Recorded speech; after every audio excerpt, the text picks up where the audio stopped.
highlights of a reading of William Kennedy's Ironweed, celebrating its 40th anniversary. It starts with Paul Grondahl starting at Albany Distilling Company and finishes at the Capitol Repertory Theater with Brendan Kennedy and William Kennedy. See the description below to see the timestamps for each. November 1st, 2023, Albany, New York. You are here. Welcome. This is the world premiere. The world premiere of the full novel marathon reading of Ironweed, a novel by William Kennedy. So we're all making history here, and it's going to continue all day and end on the Cap Rep stage next door starting at 7 p.m. Hope you'll all be there for that. I know a lot of you here. My name is Paul Grondahl. I'm the Opelka Endowed Director at the University of Albany of the University Writers Institute. So on behalf of the author of our Ironweed, which was published exactly 40 years ago, he's an author who also happens to be the founder of the New York State Writers Institute, which was started 40 years ago. So this all kind of pieces together. And first and foremost, this event today is a celebration of William Kennedy and this amazing novel. It's a great American novel about a great American city. It's part of Albany's grand literary tradition. I know many of you have read it. There's people sleeping in their cars. There's homeless encampments. Sounds a lot like 2023. But it was set in Albany in 1938. And it takes its title, as you'll see in the introduction to the novel, as a member of the sunflower family, a plant whose name refers to the toughness of its tall stem. So the backstory and the idea for all this started right here at this bar with people in this room. A lot of good ideas get distilled at this bar. And I think they had a generous pour of Ironweed whiskey. And co-owner John Curtin, who was there in the back, who is also a proud UAlbany alum like myself, an English major like myself and many of us here. He and his longtime pal, Harith Som, who is organizing this whole event and is keeping us running, he said, let's do a marathon reading of Ironweed. And he called me up. It was their favorite novel, never been done before. And he said, why not? And then we pulled together this A-team of co-conspirators and organizers, Mae McEnany Johnson of Discover Albany, who is here, Maggie Mancinelli Cahill from Capitol Repertory Theater, our friends Pam Howard, Historic Albany Foundation, Elizabeth Stack, Irish American Heritage Museum. And this idea kind of grew, and it turned into an idea to do something good with this. So all the money raised and all the tickets bought for Cap Rep will go to the food pantry and free meal outreach at Sacred Heart Church, just a few blocks from here. It was Bill Kennedy's parish growing up. I've spent time there. It serves low-income seniors primarily, food insecure, and this will be a really great help to them. This is about tonight, sorry, I'll skip forward, but the reason we're doing it today, this is All Saints Day. So the novel takes place in Albany across 3 days, All Hallows Eve, All Saints Day, All Souls Day. And we call this an invitation to sinners and saints. I think we have some both here.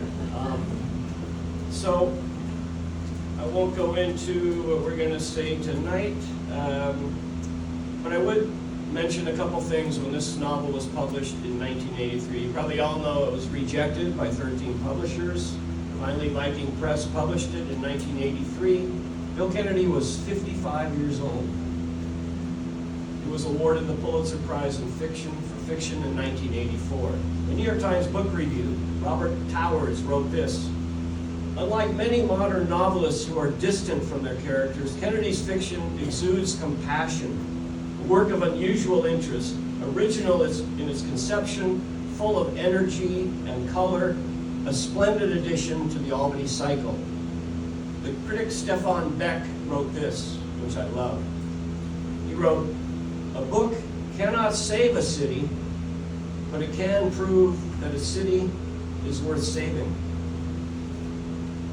Ironweed is included in the Modern Library's list of the 100 best novels in English in the 20th century. It was adapted into a critically acclaimed 1987 film starring Jack Nicholson and Meryl Streep. Ironweed and the Albany cycle of novels have been compared many times by critics to Joyce's Dublin, Faulkner's Yoknapatawpha County. The way Bill Kennedy creates this universe, this literary universe, multi-generational characters. And we have the kickoff right here. We have 58 readers here today at the Albany Distilling Company. We have 14 more, total of 72. We're saving the last chapter for Cap Rep. It's a 227-page novel. We're glad Bill wrote short. It's not Moby Dick. Which was a 24-hour reading back in Albany at the academies. I was part of that. Bill was part of that. Andy Rooney was part of that. And some of you were too, I think. 15 days? Yes. It took over 24 hours. I forget how long. So, I guess we were going to wait for Bill Kennedy himself. I talked to his son who's driving him in. He's coming from Averill Park. I think we want to keep on time. So I will read the first section. Bill will be coming in. We'll let him have a section when he comes. But this is the beginning. Chapter 1, Ironweed, a novel by William Kennedy. Riding up the winding road of St. Agnes Cemetery in the back of the rattling old truck, Francis Phelan became aware that the dead, even more than the living, settled down in neighborhoods. The truck was suddenly surrounded by fields of monuments and cenotaphs of kindred design and striking size, all guarding the privileged dead. But the truck moved on, and the limits of mere privilege became visible. For here now came the acres of truly prestigious death. Illustrious men and women, captains of life without their diamonds, furs, carriages, and limousines, but buried in pomp and glory, vaulted in great tombs, built like heavenly safe deposit boxes or parts of the Acropolis. And yes, here too, inevitably, came the flowing masses, row upon row of them under simple headstones and simpler crosses.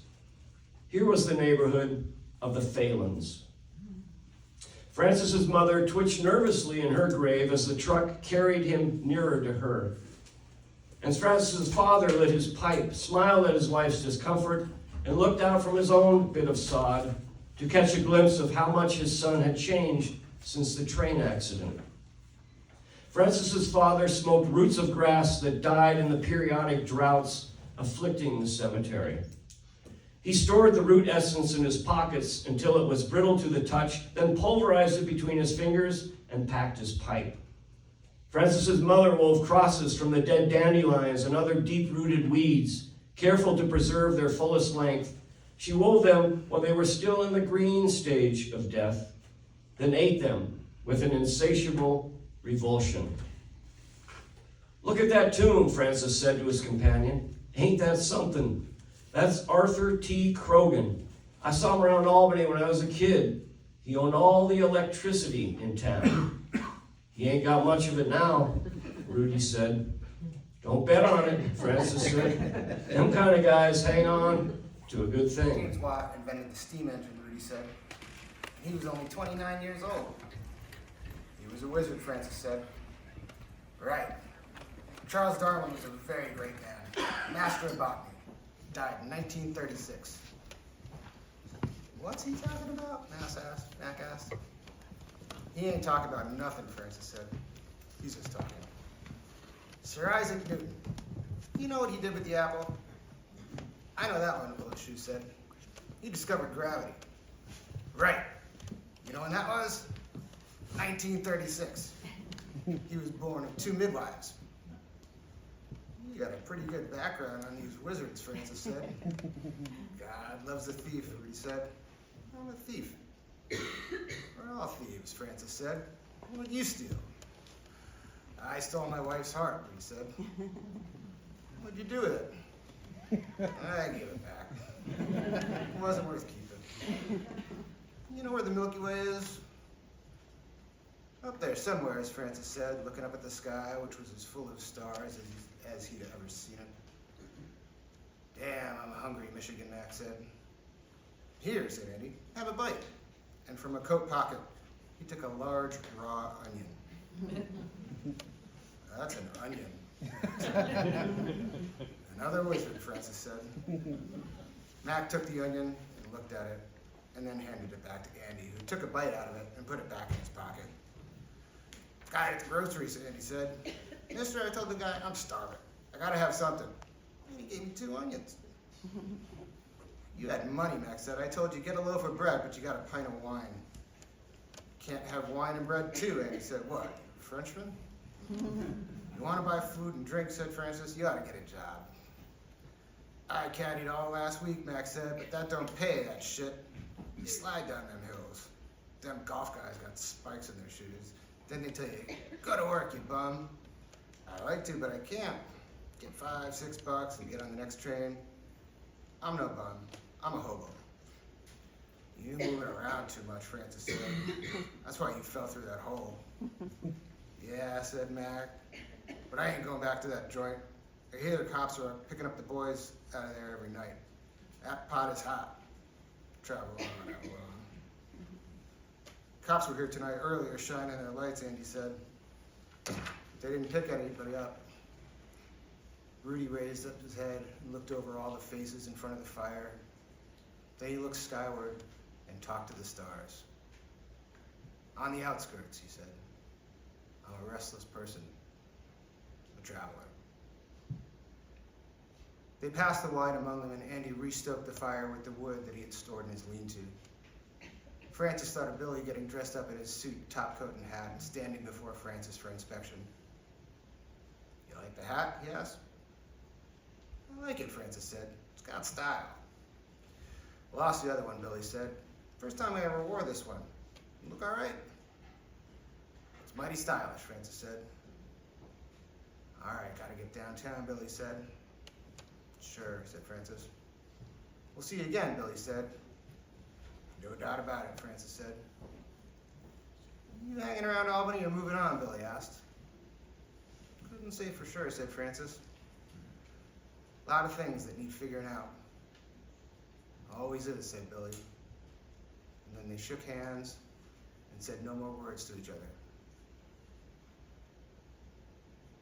When he himself left an hour and a little bit later, Francis shook hands also with George Quinn, a quirky little guy, as dapper as always, who told bad jokes. "Let's all eat tomatoes and catch up." That made everybody laugh. And Peg threw around her arms around her father and kissed him on the cheek, which was $1 million kiss. All right, all right. And then Annie said, when she took his hands in both of hers, "You must come again." "Sure," said Francis. "No," said Annie. "I mean, you must come so we can talk about the things you ought to know. Things about the children and about the family. There's a cot we could set up in Danny's room if you wanted to stay over next time." And then she kissed him ever so lightly on the lips. Hey, Matt. In the ratty carpet as he walked down the hall, he would remind himself that this was a luxury for him and Helen. He would see the light coming out from under the door, but he would knock anyway to make sure he had Helen's room. When he got no answer, he would open the door and cover Helen on the floor in her kimono.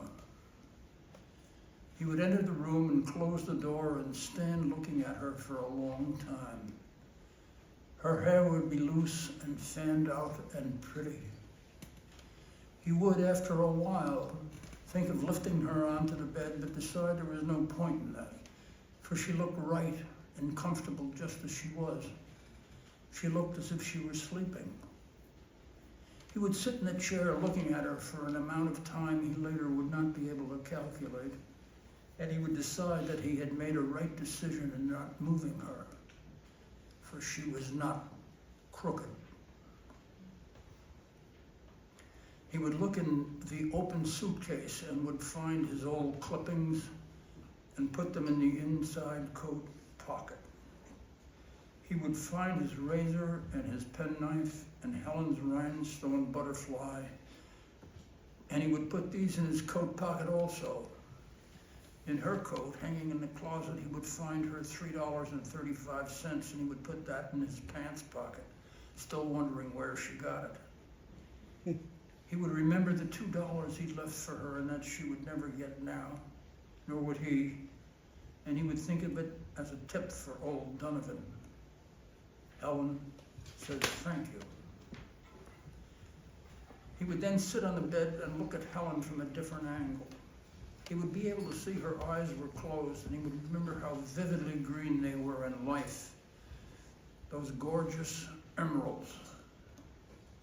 He would hear the women talking together behind him as he tried to peer beyond Helen's sheltered eyes. Too late now, the women would say. Too late now to see any deeper into Helen's soul. But he would continue to stare, mindful of the phonograph record propped against the pillow. And he would know the song she bought or stole. It would be Bye Bye Blackbird, which she loved so much. And he would hear the women singing it softly as he stared at the fiercely listening scars on Helen's soul. Fresh and livid scars whitening among the old, the soul already purging itself of all wounds of the world, flaming with the green fires of hope, but keeping their integrity too, as welts of insight into the deepest secrets of Satan. Francis, this twofold creature, now an old man in a mortal slouch, now again a fledgling bird of uncertain wing, would sing along softly with the women. Here I go, singing low, the song revealing to him that he was not looking into Helen's soul at all, but only into his own repetitive and fallible memory. He knew that right now both Rudy and Helen had far more insight into his being than he himself ever had, or would have, into either of theirs. The dead, they got all the eyes. He would follow the thread of his life backward to a point well in advance of the dying Helen, and would come to a vision of her in this same Japanese kimono, lying beside him after they had made sweet love, and she saying to him, all I want in the world is to have my name put back among the family.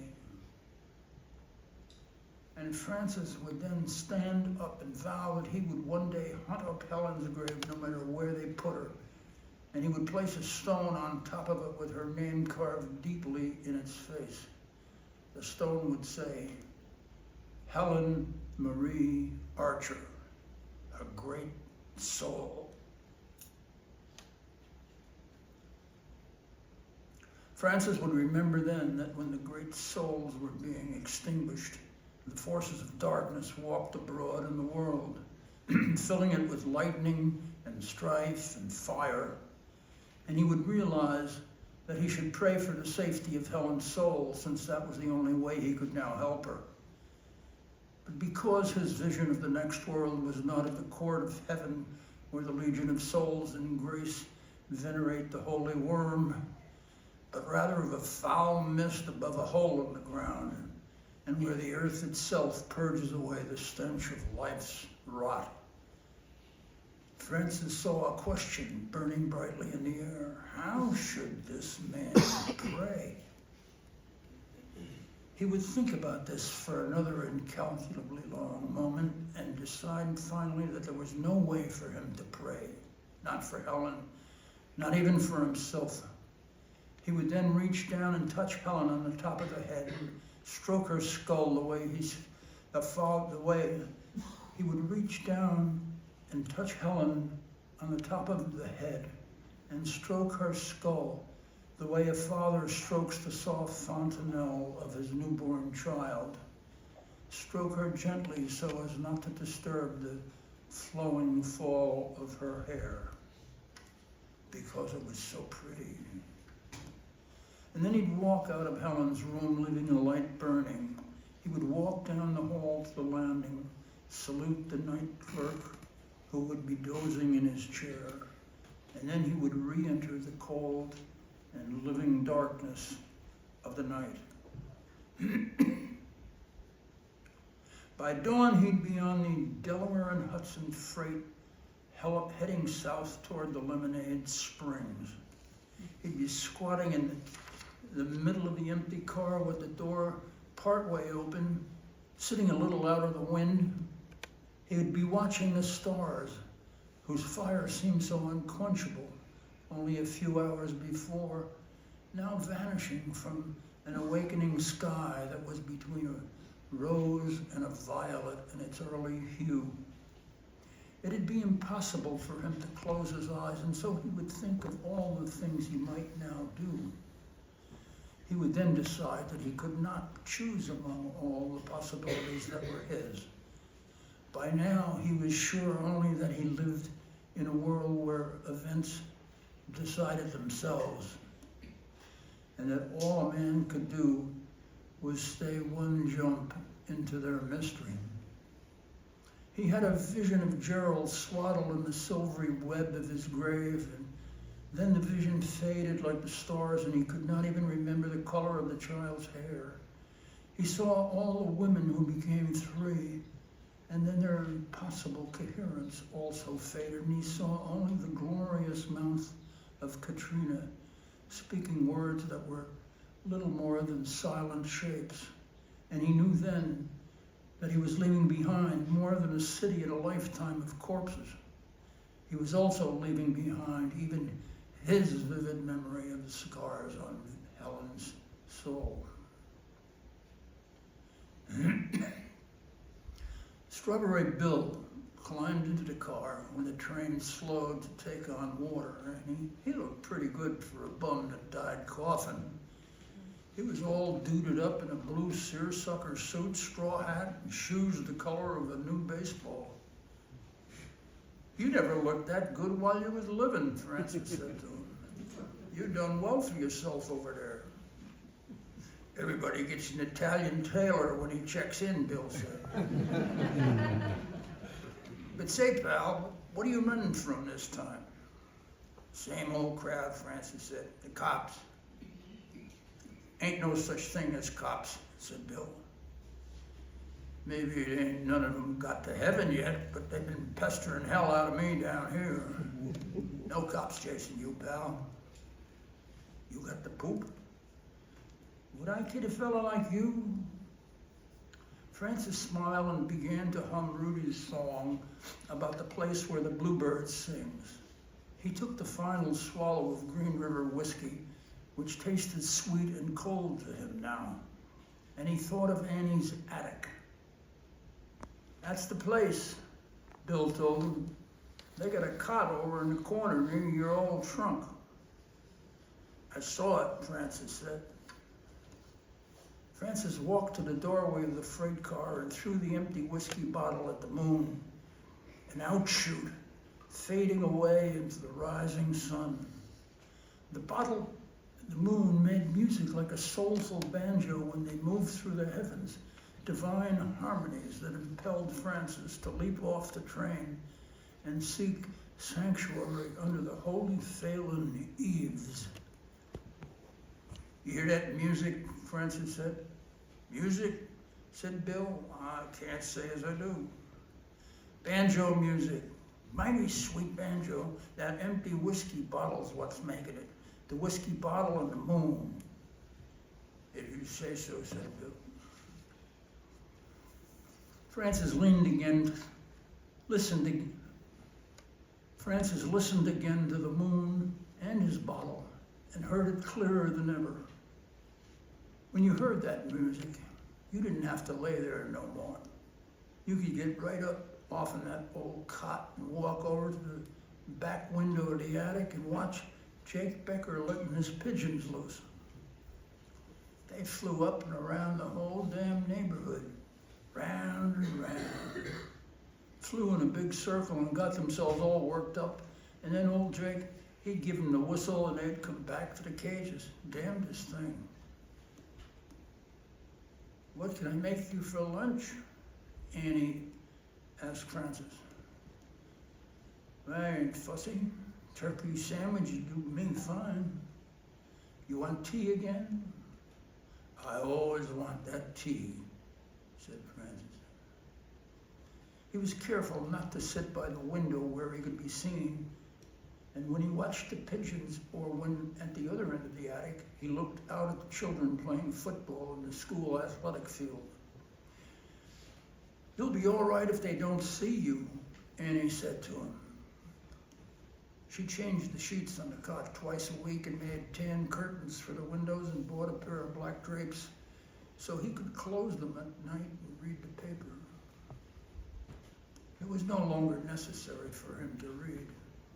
His mind was devoid of ideas, and if an idea entered, it would rest in the mind like the morning dew on an open field of stone. The morning sun would obliterate the dew, and only its effect on the stone would remain. The stone needs no such effect. The point was, would they ever know it was Francis who had broken that fellow's back with the bat?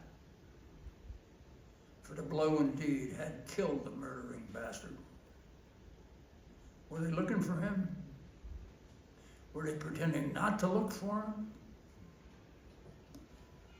In his trunk, he found his old warm-up sweater, and he wore that with the collar turned up to shield his face. He also found George Quinn's overseas cap, which gave him a military air. He would have earned stripes, medals in the military. Regimentation always held great fascination for him. No one would ever think of looking for him wearing George's overseas cap. It was unlikely. "You like Jell-O, friend?" Annie asked him. "I can't remember ever making Jell-O for you. I don't remember if they had Jell-O back then." If they were on to him, well, that's all she wrote. Katie boarded or too wet to plow. He'd head where it was warm, where he would never again have to run from men or weather. The Empyrean, which is not spatial at all, does not move and has no poles. It girds with light and love the primum mobile, the utmost and swiftest of the material heavens. Angels are manifested in the primum mobile. But if they weren't onto him, then he'd mention it to Annie someday. She already had the thought he could tell that. He'd mention about setting up the cot down in Danny's room when things got to be absolutely right and straight. That room of Danny's had some space to it. And it got the morning light, too. It was a mighty nice little room. The end.